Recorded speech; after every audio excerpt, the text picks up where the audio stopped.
empezar, pues muchas gracias por la invitación para estar aquí con ustedes. Yo he preparado una exposición sobre el tema de los mundos del libro y cómo estos mundos han cambiado en los últimos 600 años.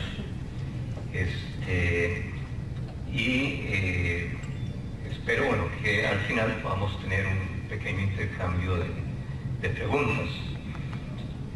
Aunque la impresión de libros se llevó a cabo en Asia mucho antes de que Gutenberg desarrollara los tipos móviles de metal en la Alemania de mediados del siglo XV, fue esta innovación tecnológica la que originó una de las más importantes revoluciones culturales en la historia de la humanidad. Rápidamente, las nuevas imprentas se extendieron por Europa Occidental. En 1480, más de 110 ciudades disponían ya de dicha tecnología, número que se elevó a 236 ciudades a inicios del siglo XVI. Por esta época, alrededor del año 1500, se estima que había ya 20 millones de copias de libros impresos en el continente europeo. Durante el siglo XVIII se calcula que en Europa fueron publicados 3 millones de títulos, con un total ya de 1.500 millones de copias, sin incluir otro tipo de publicaciones menores como folletos y almanaques. Como ustedes pueden ver, ya en esa época se podía avisorar lo que Arthur Clarke llamaba el enorme peligro que tiene la humanidad de perecer bajo la carga de la información enorme que genera sobre sí mismo. Entre la invención de la imprenta moderna y la actualidad pueden distinguirse 3 etapas en lo que es la historia del mundo del libro. Voy a referirme sucintamente a cada una de ellas. La primera etapa abarca el periodo comprendido entre las últimas décadas del siglo XV y finales del siglo XVIII. Esta etapa estuvo dominada por la expansión ultramarina europea, proceso que favoreció que la nueva tecnología de impresión comenzara a expandirse por el resto del planeta. En América, la primera imprenta va a ser establecida en México en 1539, cuando todavía estaba fresca en la memoria la conquista de Tenochtitlán. Un siglo después, en 1639, se abre la primera imprenta que hubo en Estados Unidos,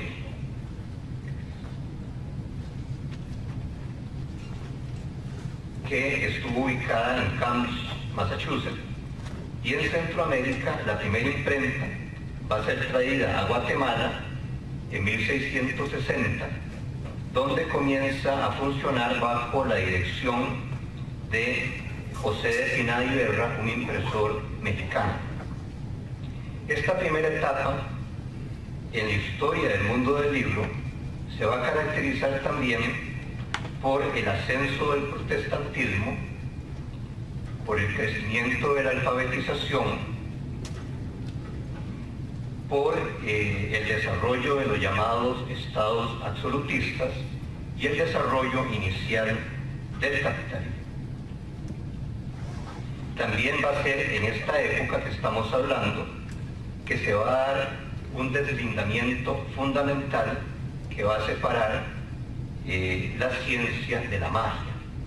Como diría uno de los biógrafos de Newton, Newton fue el último mago y el primer científico. Desde el inicio de este periodo, la producción de libros estuvo ya decisivamente mediada por el mercado, pero también por la censura y por diversas formas de control estatal.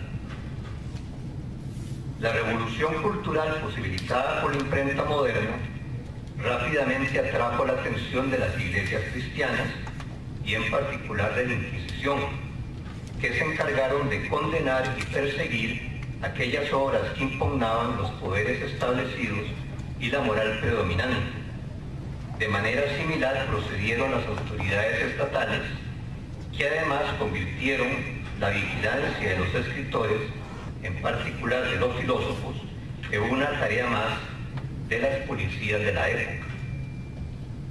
A lo anterior se agregó una política pública que concedía privilegios y monopolios a ciertos impresores a costa de otros. Se crearon así las condiciones para que, a medida que la producción de libros se consolidaba como una nueva actividad económica capitalista, se desarrollaran nichos ilegales de producción y comercialización de libros, ya se tratara de obras prohibidas por motivos religiosos o políticos, o perseguidas por irrespetar los privilegios y monopolios otorgados a los impresores, o simplemente por incursionar en nuevos e inexplorados campos como la pornografía. En este marco no solo se abrieron espacios para que se constituyeran importantes redes internacionales de contrabandistas de libros, que incluían colaboradores a sueldos y espías, sino para que se extendiera la piratería editorial también en una escala internacional. Si ustedes notan aquí algún parecido con la actual guerra contra las drogas, yo diría que están en lo correcto. Lo único es que esta economía ilegal del libro era ligeramente menos sangrienta. Las condiciones indicadas afectaron también a la nueva infraestructura surgida con la producción masiva de libros, librerías, bibliotecas, sociedades de lectura y a otros tipos de materiales impresos, en particular a los periódicos. De simples hojas sueltas que describían acontecimientos particulares surgidas a finales del siglo XV, los periódicos empezaron a tomar su forma, como hoy la conocemos, hacia el siglo XVII y la reforzaron en el siglo XVIII. Con el periódico, que va a encontrar un aliado estratégico en la publicidad, comenzó a configurarse por vez primera en la historia humana una esfera pública que permitió a la sociedad civil, mediante la circulación de información y la creación de opinión, desafiar el absolutismo primero e influir en la circulación e influir en la marcha del Estado después. La segunda etapa en la historia del mundo del libro abarca entre el último tercio del siglo XVIII e inicios de la década de 1980. En este periodo, no solo el capitalismo y la ciencia consolidaron sus posiciones a escala internacional, sino que los estados absolutistas dieron paso a los estados nacionales, que fueron la base para la constitución de las naciones. Los eventos fundamentales en el campo político en esta etapa van a ser, por supuesto, la Guerra de Independencia de Estados Unidos y la Revolución Francesa, que dieron origen a la primera oleada de democratización que conoció el planeta.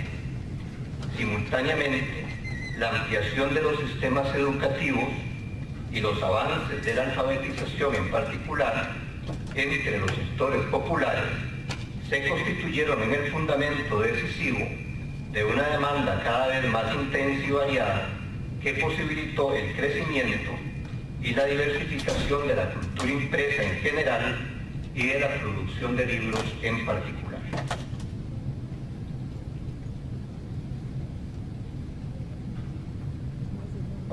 Al dejar atrás el mundo donde la impresión de libros estaba sometida a privilegios, monopolios y censuras, se constituyó un nuevo mundo del libro que respondía decisivamente a una dinámica de mercado en la que prevalecía el interés por satisfacer la demanda de diversas audiencias de lectores. De esta manera, con el ascenso de la democracia, la producción de libros se liberó de las restricciones impuestas por los poderes públicos, una transformación que resultó estratégica para enfrentar a los sectores más conservadores de la sociedad, tanto religiosos como civiles, y a los poderes públicos. Esto fue fundamental para el desarrollo de las ciencias y de la literatura, en particular de la novela. Además, en este periodo fueron emitidas las primeras leyes de derechos de autor en Inglaterra, Francia y Estados Unidos, que empezaron a internacionalizarse entre las décadas de 1880 y de 1900. Hasta mediados del siglo XX, este mundo del libro varió poco, pero de ese año en adelante y hasta inicios de la década de 1980, fue modificado por tres cambios fundamentales. El primero consistió en la expansión y diversificación de las universidades, que se convirtieron en el eje de la producción del conocimiento científico y por tanto de la llamada industria académica, con sus propias editoriales, redes de bibliotecas y revistas especializadas. El segundo cambio se refiere al creciente carácter corporativo adquirido por las principales editoriales y librerías, que empezaron a dominar proporciones cada vez más amplias del mercado a costa de sus competidores más pequeños. Finalmente, el tercer cambio fue la globalización inicial de la comercialización de libros, una innovación asociada con las principales ferias internacionales, cuyo modelo, basado en la Feria de Frankfurt, se orientó a la comercialización masiva de derechos. La tercera y última etapa en historia del mundo del libro comprende las últimas 3 décadas a partir de 1985 y se caracterizó por una ruptura fundamental. Con el desarrollo de la computación, por primera vez fue posible producir libros y otros materiales impresos también de forma desmaterializada. En lo inmediato, esta ruptura fundamental ha conducido al surgimiento de una nueva infraestructura asociada con la comercialización y el consumo de libros, basado en la constitución de librerías, bibliotecas y archivos digitales, y de extraordinarios acervos de recursos electrónicos basados en catálogos de revistas, periódicos, documentos y libros, originalmente producidos de manera impresa, que han sido digitalizados. Además, se han desarrollado nuevas tecnologías asociadas con la lectura de recursos electrónicos, como las tabletas y, por supuesto, los propios teléfonos celulares. Ciertamente, las implicaciones a largo plazo de esta ruptura son un tema abierto, pero las innovaciones en curso permiten identificar algunas tendencias básicas. Por el lado de la producción, es claro que hasta ahora lo que ha ocurrido es que los materiales digitalizados se han insertado en una cultura por los recursos impresos y que ambos tipos de recursos tienden a coexistir. De hecho, el desarrollo de la computación y de Internet han posibilitado que las corporaciones puedan desarrollar la comercialización de los libros a escala global, como lo ha hecho Amazon. Sin embargo, este predominio tiene ahora por contexto una situación en la que, si bien editoriales y librerías comercializan productos físicos y desmaterializados, es claro que estos últimos tienen una serie de ventajas, como permitir ahorros significativos tanto en lo que respecta a la producción como a la distribución y el almacenamiento, de estar siempre disponibles para la venta y de no deteriorarse. De hecho, el desplazamiento de los periódicos de la forma impresa a la electrónica se explica en buena parte por esta dinámica, que también tiende a ganar espacios en la industria académica. Por el lado de la comercialización, los productos desmaterializados pueden ser vendidos a escala global, pero de la misma manera pueden ser pirateados globalmente. Pese a los esfuerzos de las editoriales y de las autoridades, la piratería de este tipo es muy difícil de controlar. Además, una proporción considerable de los infractores no procuran un provecho económico, sino compartir aquel artículo o libro que los cautivó. A diferencia del siglo XVIII, cuando los cargamentos de libros ilegales eran transportados por audaces contrabandistas a altas horas de la noche, en la actualidad basta con digitalizar un libro o artículo y subirlo a internet para que esté disponible a escala global. Con la producción de recursos desmaterializados, el acceso al conocimiento se ha democratizado en un sentido y también se ha restringido en otro. Si bien existen extraordinarios acervos de materiales digitalizados, el acceso no siempre es gratuito y en particular no lo es en el caso de aquellos que incorporan los avances más importantes o recientes. Las suscripciones a revistas académicas individuales, así como acervos de revistas académicas, han tendido a elevarse estratosféricamente en las últimas décadas. Como lo ha señalado el historiador Robert Dalton, la suscripción anual promedio de una revista académica de química, que era de $33 en 1973, es ahora de $4.000. En el 2012,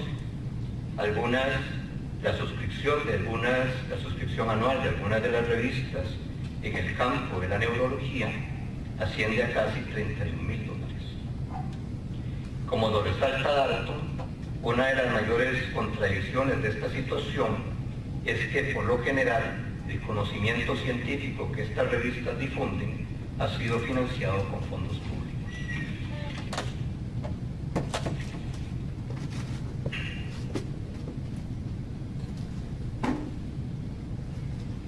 A su vez, la digitalización masiva de materiales no necesariamente asegura el acceso, como lo demuestra el proyecto de digitalización de libros de Google, cuya puesta en práctica supuso no solo la violación sistemática de derechos de editoriales y autores, sino que evidenció que el interés último de la corporación era constituir una mega biblioteca digital para poder explotarla posteriormente en términos económicos. Frente a estos desarrollos han surgido contratendencias importantes dirigidas a la creación de nuevas revistas académicas y acervos de revistas académicas de acceso gratuito o con un costo moderado, y el desarrollo de proyectos para digitalizar materiales para uso público, como los que con tanto éxito ha emprendido la Biblioteca Nacional de Costa Rica. Finalmente, hay dos últimas dimensiones relacionadas con la ruptura que ha supuesto el libro desmaterializado que deben ser consideradas. La primera se refiere a que un libro, y esto lo decimos en condición de lectores acostumbrados a los libros impresos, a que un libro no parece ser únicamente el contenido, es también la forma, como insistía Jean Ransome, un lector francés del siglo XVIII, que era gran admirador de Rousseau. Ransome, como lo señala Dalton en uno de sus estudios, consideraba que la relación con el libro empezaba muchísimo antes de la lectura. Empezaba por leerlo, por tocarlo, por admirar la encuadernación, el tipo de tipografía utilizada, el papel. Es evidente que esta dimensión de contacto físico entre el lector y el libro desaparece con la tableta electrónica o con el teléfono celular, aunque algunos lectores afirman que el afecto por el objeto se transfiere del libro al medio electrónico que se utiliza para leerlo. Pese a esta afirmación, estamos frente a un cambio decisivo en la relación entre el lector y el libro. La segunda dimensión se refiere a la lectura, dado que leer en pantalla es una experiencia completamente distinta de leer en papel. No solo se trata de que se transforma la experiencia sensorial de la lectura, sino de que la relación implícita en este proceso se modifica decisivamente. Si bien la tableta en particular procura emular la relación física del lector con el libro, lo cierto es que el libro desaparece de la ecuación y la relación se establece directamente con el contenido del libro. Podría argumentarse que lo que hace que un libro sea un libro es su contenido, no su forma, y quizá en el futuro próximo este modelo sea el que prevalezca. En Fahrenheit 451, la gran novela de Ray Bradbury, los libros impresos son perseguidos por los bomberos para quemarlos. Y la principal estrategia que encuentran los lectores para preservar los libros es memorizar su contenido. En la escena final del libro, de la novela, en una comunidad de lectores de este tipo, ya los libros no existen. Lo que existen son personas que han empezado a dejar de llamarse por sus nombres para llamarse por el título del libro que han memorizado. Muchas gracias.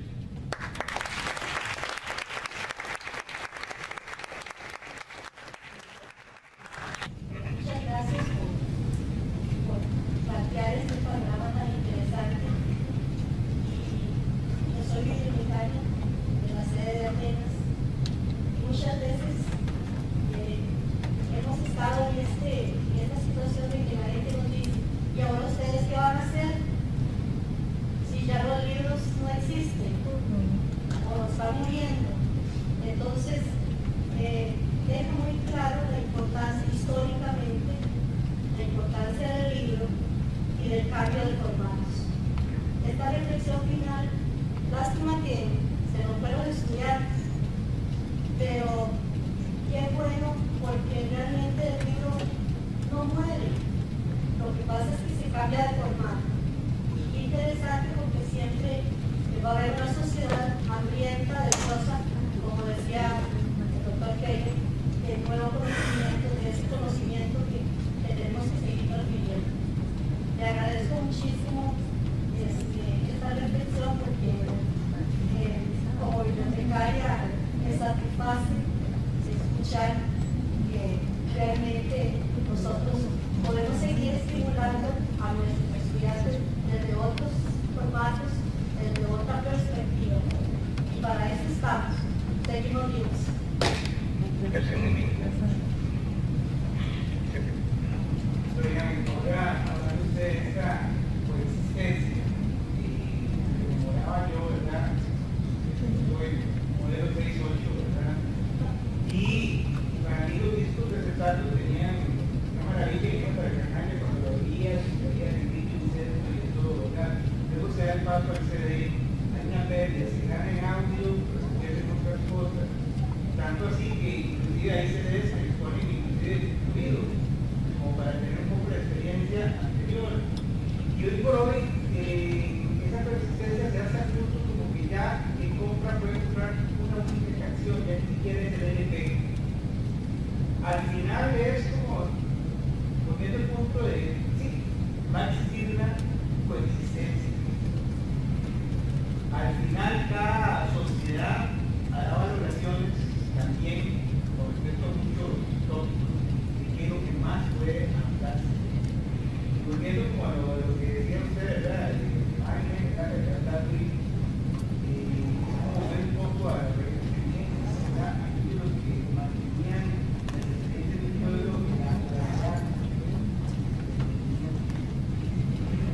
Bueno, en realidad esa novela de Bradbury es muy interesante, porque de cierta manera es como una metáfora con respecto a la situación actual.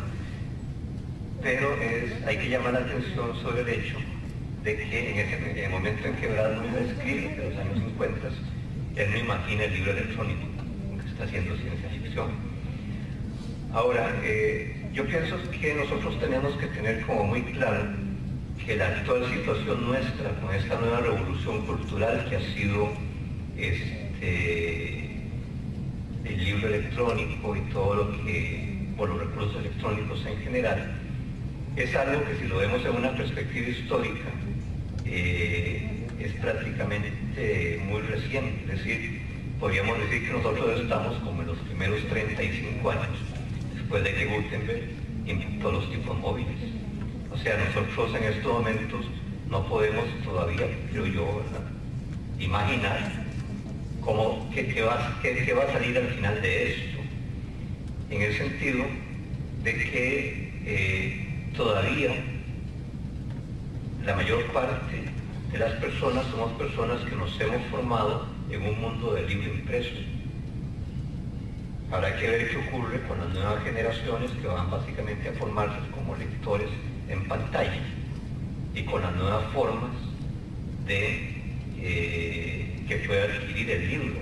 Por ejemplo, hay un proyecto muy interesante que han hecho los historiadores de artículos académicos en historia electrónicos, pero donde en vez de poner la cita textual aparece un link y vamos a escuchar el discurso del personaje que se está citando, ya sea solamente el audio o el audio y el video. O por ejemplo, en otro tipo de trabajos, en vez de describirse la ruta de los barcos que vienen hacia América, se nos abre el mapa y en el mapa empezamos a ver cómo se va retrasando la ruta.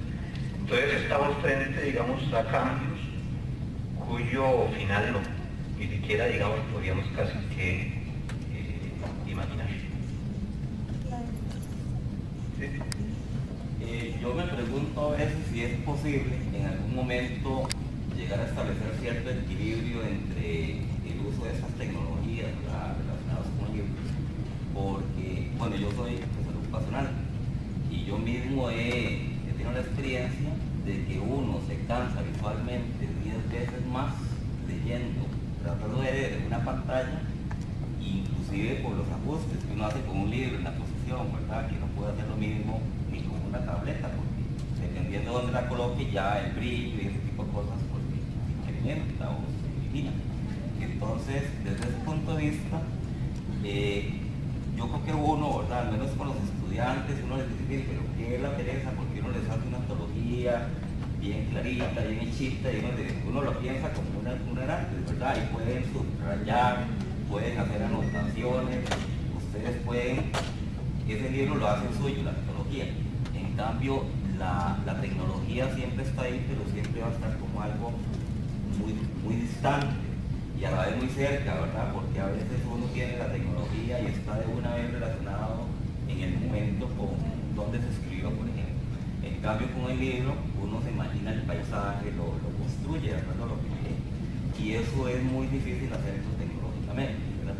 Entonces, al estudiante, algunos, inclusive yo tengo donde se ha estimulado a leer más antologías de libros y él no se considera que está retrocediendo en la historia, ¿verdad?, sino más bien trata de hacer cierto equilibrio, porque él también tiene muchos problemas visuales.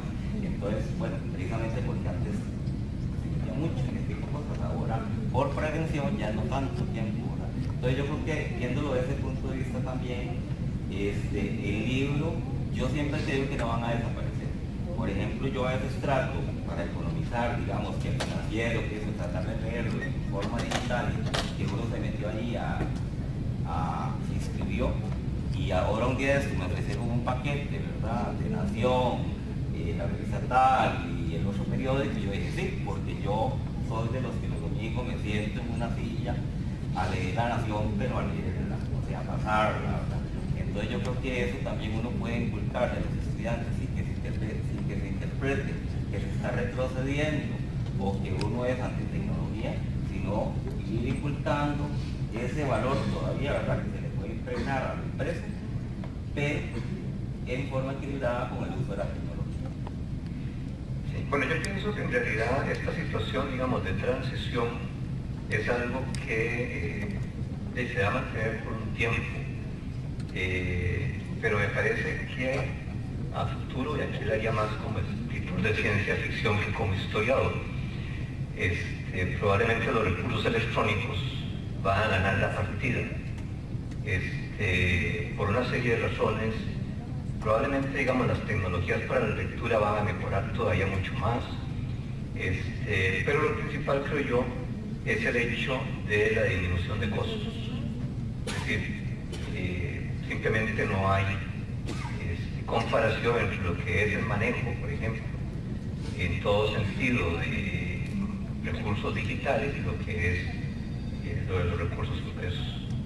Sobre todo en el mundo académico, por ejemplo, eso ya es como muy claro con las revistas especializadas que tienden, se siguen imprimiendo en cantidades muy limitadas y básicamente los estudiantes las leen en formato digital. Perdón, sí.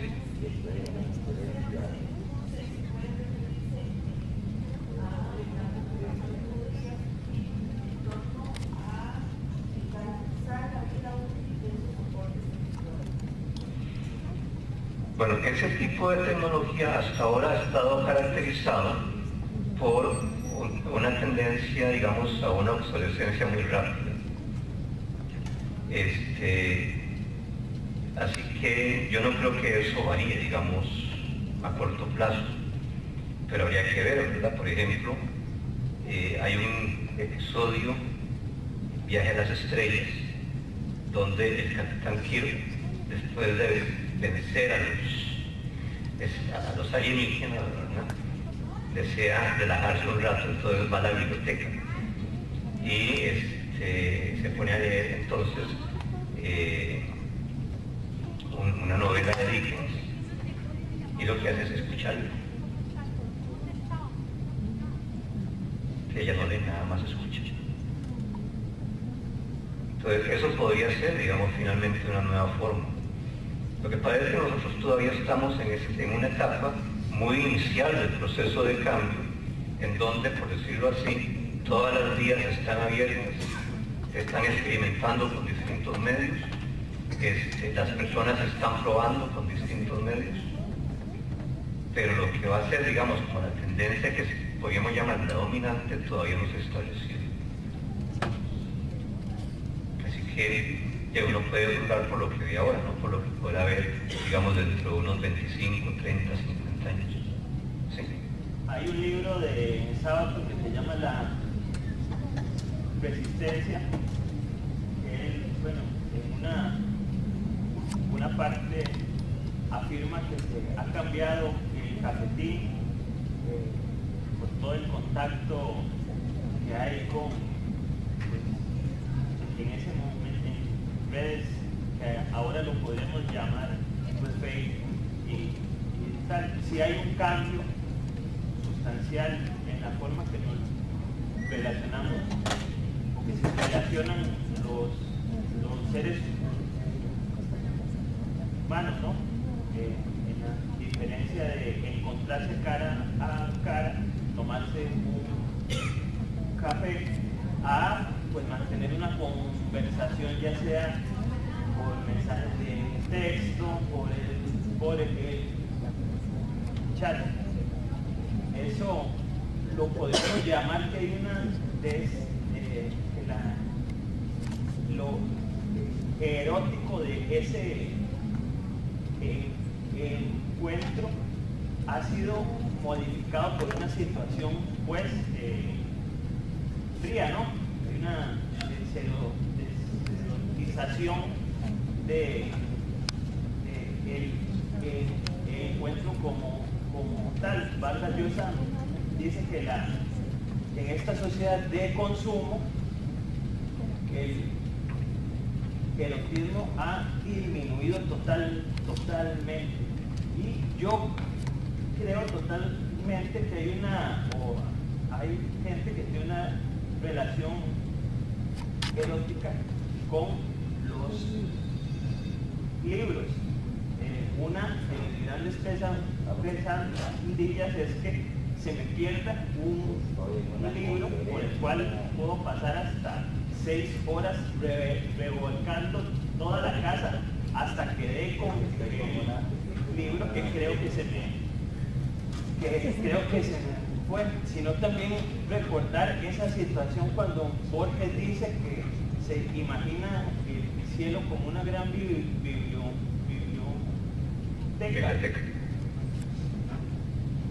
¿Cuál, propiamente ya, en la relación que tenemos con el libro, con la pasta, con las hojas, podríamos decir que hay una deserotización de esa relación que se mantiene con el conocimiento, con la pasta, con el libro como tal, frente a una situación de ver 100 libros en el mismo medio físico. O sea, podemos tener 150 libros en el mismo medio físico, y eso hace un cambio, modifica esa forma, lo podríamos llamar erótica, como el libro empastado tal a una situación igualitaria para 150 libros. Sí, yo pienso que ahí tal vez habría que empezar por señalar que nuestras categorías para entender, digamos, el mundo del libro y las relaciones con los libros son categorías que esencialmente se han formado a partir de la cultura del libro impreso. Es decir, las categorías para esta nueva etapa en la historia del libro apenas están siendo. En ese sentido, mucho de lo que se ha expresado sobre las nuevas condiciones es la reacción de lectores acostumbrados a libros impresos frente a los nuevos desarrollos. Ahora, yo diría, yo no hablaría tanto de una erotización, sino de ese tipo de relaciones afectivas con el libro que están documentadas desde la era moderna. Y que yo pienso, ¿verdad?, en el marco de los nuevos desarrollos, simplemente están siendo redefinidas.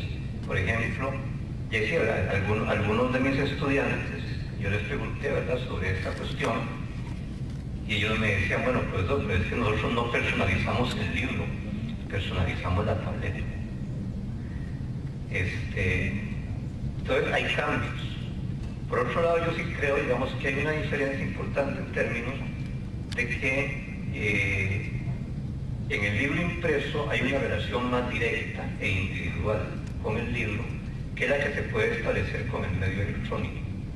Con el medio electrónico me parece que se va mucho a lo que es, digamos, la relación que hay con el cine.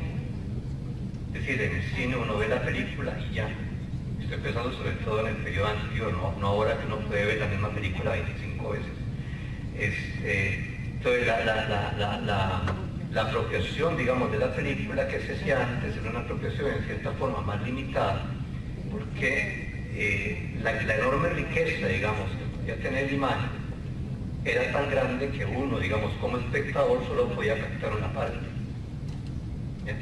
Yo tengo la impresión que con el libro electrónico pasa algo similar, en el sentido de que las personas tienden a leer de una manera diferente. Incluso hay algunos estudios que apuntan a esto, en el sentido de que la apropiación de los contenidos es mucho menor. Y, digamos, la permanencia de esos contenidos en las personas también es, digamos, más fugaz. Esto habría que ver, digamos, si otros estudios confirman este tipo de situaciones y si es algo que sería como la nueva forma de lectura, ¿verdad? Pero como decía yo antes, todo esto está en un marco de posibilidades.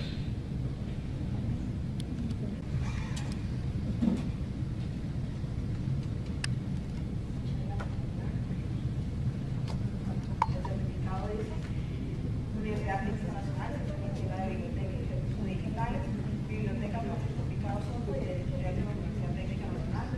Los pueblos que ofrecen este certificado de agradecimiento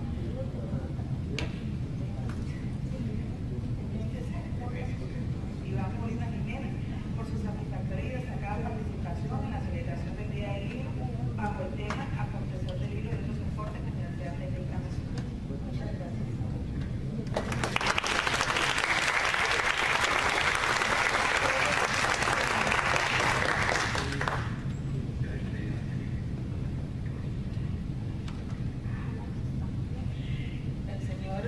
don Iván nos regala a la biblioteca un libro que dice La cicatriz gloriosa, estudios y debates sobre la campaña nacional Costa Rica 1856-1857. Le agradecemos mucho de parte del estudiante de la Universidad Técnica Nacional y de la sede de Centro por tan valiosa donación. ¿No la podría dar?